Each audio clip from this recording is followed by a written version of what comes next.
Hey everyone, it's Alex here and we have just arrived at Nusa Penida. I'm very excited to be here. It was a short 45 minutes boat ride in one of these boats over here across to the island from the Bali mainland, and now we're going to explore this beautiful island. We are going to do some snorkeling here, which I'm excited for, and explore around the island. So we've got a company here that is giving us all the snorkeling gear right over here, and that way they'll just take us around to the different spots in a car. And yeah, let's get into the vlog.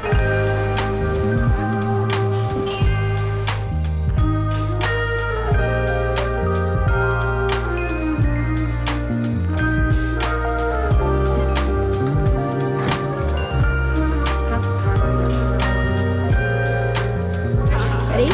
Okay, I should get it on that side then.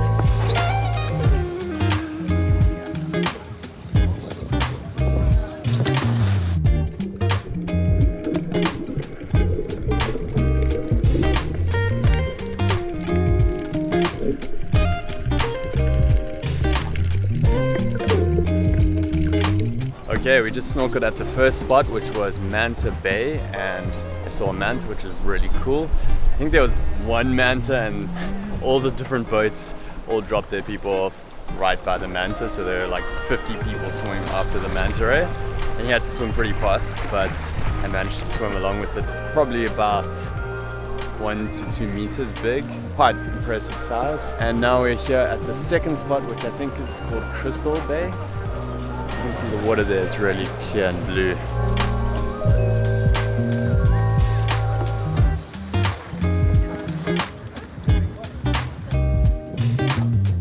Okay, we're at the last spot here. This one's good for coral. You can see this big coral right here.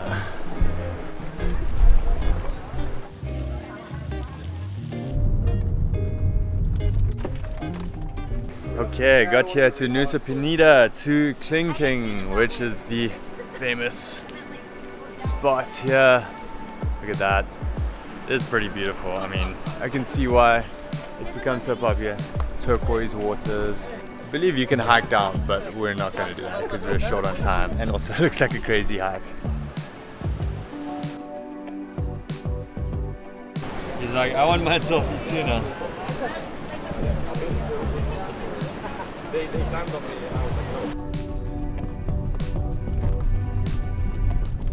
A quick public service announcement: make sure to wear a helmet when you're driving in Bali on a motorbike. It has blown my mind how many people are driving around here with no helmets on, and I don't know if it's people just being cocky or if they're ignorant how dangerous it is, because look at the speed we're going at now, like in this car and these small roads. If you get hit by this car while you're on a motorbike, like that's game over. If you don't have a helmet, like, and you hit your head, you don't even have to be going that fast. And it, maybe just because I've been living in Vietnam for many years, I've seen a lot of accidents or heard about them, and it can be really serious. So I think maybe just people see other people doing it and think it's okay, perhaps, but like, just wear a helmet. It's not that difficult. I'd highly recommend that.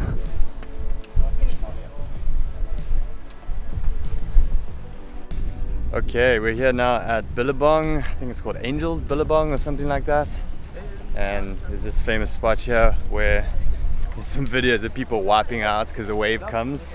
Yeah, it's quite a pretty spot. The cliffs over here, really beautiful. The whole of the island is just stunning, so can't complain. The only thing is with this day tour, it's a bit of a whirlwind to do the snorkeling and then the different spots afterwards. It's doable, but we gotta leave like now after this, otherwise we're not gonna make the boat back at 4:30. But you can also stay on the island if you want to spend a night here. But the snorkeling was really amazing. It's actually some of the best snorkeling I've done in many years. I think probably the best snorkeling since maybe the Red Sea in Egypt when I snorkeled and scuba dived there. But I think totally worth it. It was 1 million through our driver. He organized the whole trip. So that included the snorkeling this morning, lunch, the guy driving us from the ferry, including our driver taking us to the ferry. Overall, I think that's super worth it for a day trip. Awesome day trip, actually. I saw a few people say that the day trip here wasn't like, but for me, I think totally worth it. But maybe if you want to spend more time here, absolutely do so, because there's a lot you can do on this island. Just nature, active stuff,